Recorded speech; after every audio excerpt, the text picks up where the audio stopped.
as Errol was mentioning, that's becoming a new trend now with guys that can move around, guys that are faster offensive linemen. So as a result, there's been a lot of smaller offensive linemen, but you're a bigger guy, 6'8", 365, like you were saying. You're right. You'd be one of the biggest in the league if you enter the league now. That's how big you are. So that kind of offensive lineman, kind of more old school, like Errol was saying, more of those. You'll be in the NFL because of your size. So now you will. My question is, do you think it'll end up staying that way, where it ends up being more movement-based offensive linemen, or do you think you'll see a trend where it reverts back to the more powerful, bigger types? Not to say you weren't fast, because you ran a 5.4. That's very good.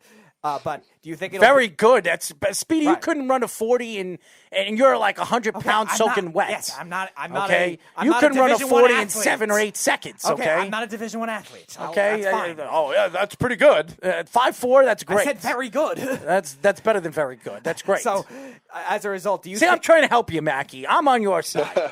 So do you think that kind of thing will transform and become the norm, where the bigger guys are the norm, or do you think it'll be still more of the speed guys in the future?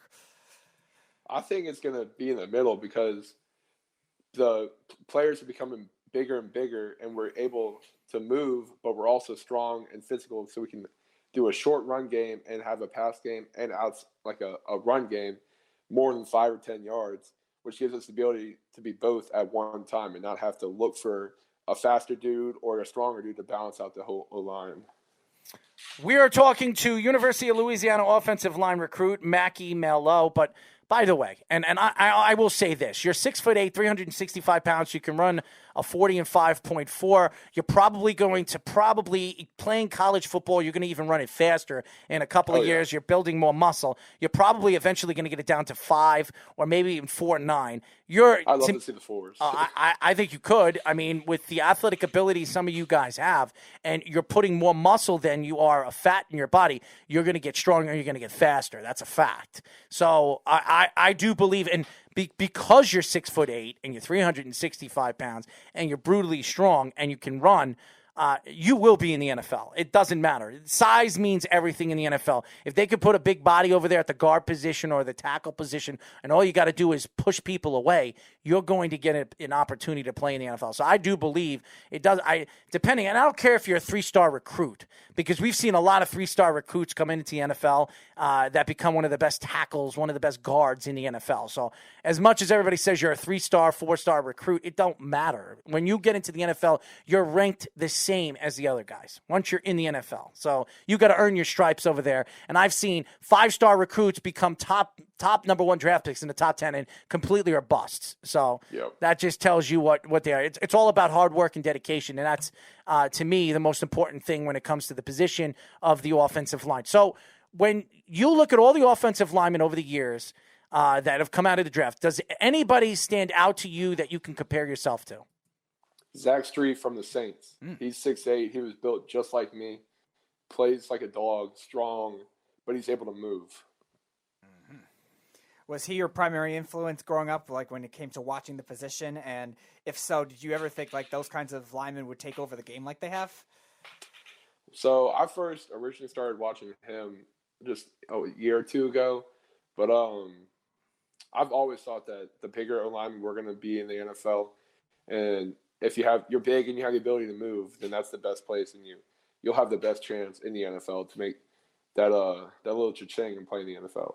First of all, Speedy, Zach Streets has only been in the NFL for a couple of years. How is he looking up? Streif, yes. No, he's been like a while. How long? I think 9-10 years. No, not 9-10 years. I doubt he's been in the league for 9 to 10 years. You can look it up. He was the 07 You could go look it up. I don't care what you do. I mean, you're probably wrong. So, what do we got here, Speedy? All right, let's see. He's 36 years old. Mm-hmm. He was drafted All right, in so 2006. You were right. All right, okay. Fine. Okay, you were right. Finally, he was right about something, Mac.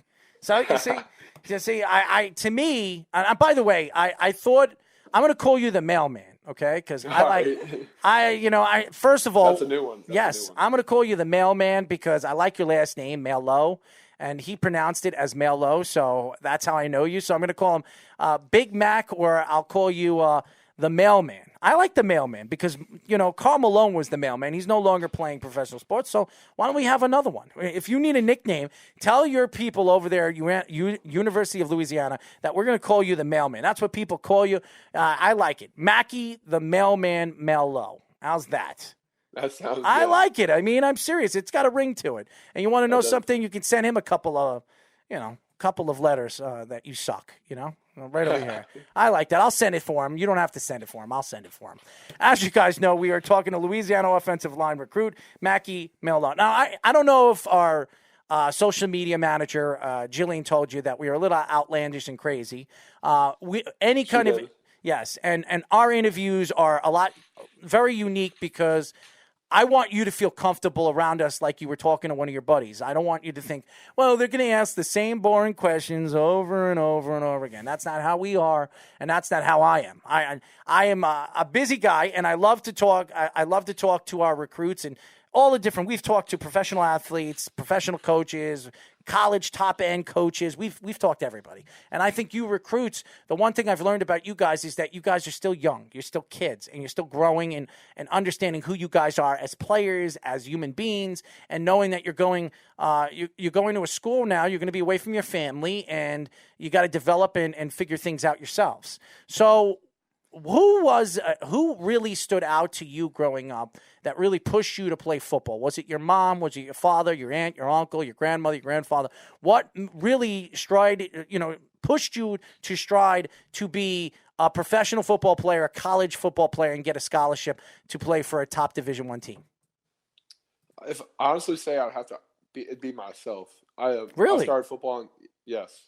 I started football in 7th grade, and ever since I've just had this drive that I figured out in 7th grade, hey, I have all this size, so why not use it? And so I've had this drive ever since 7th grade to become the best I can and hopefully make it to the NFL one day. It's interesting because we've asked the same question to recruits, and I usually say mom, dad, grandma, my brother, my sister. I never heard myself. And what tells me about you is there's a couple of players in NFL history. One of them is still playing, who's 43 years old, Tom Brady. And they asked Tom Brady, what made you think that you were going to be an NFL player and become as good as you were? And he said himself. His whole life, everybody doubted him and told him he wasn't good enough, he wasn't big enough, he wasn't strong enough, he wasn't fast enough. And he was drafted in the 6th round by the New England Patriots, I think at 182. And now he's one of the greatest quarterbacks of all time. I hate saying that because I'm a Jet fan, so I don't want to, just keep spreading the word and saying, oh, did you hear what Errol said? Jamal Adams. Huh? Yes, Jamal Adams too. Well, Jamal Adams is a whole nother word, okay, man? I am disgusted with Jamal Adams. I have nothing to say about it. The fact that man went on, talked to the press and said that when he heard he was traded to Seattle and he broke down in tears, that really annoyed me as a fan because you send out a letter to the Jet fan that it was great, that he was going to miss us and all this other stuff, and that you've been nothing but respectful. I'll always remember my time over there with the New York Jets. But then all of a sudden you cry about getting traded to Seattle. Any Jet fan would know that wasn't sincere, and nobody gives a crap what Jamal Adams says.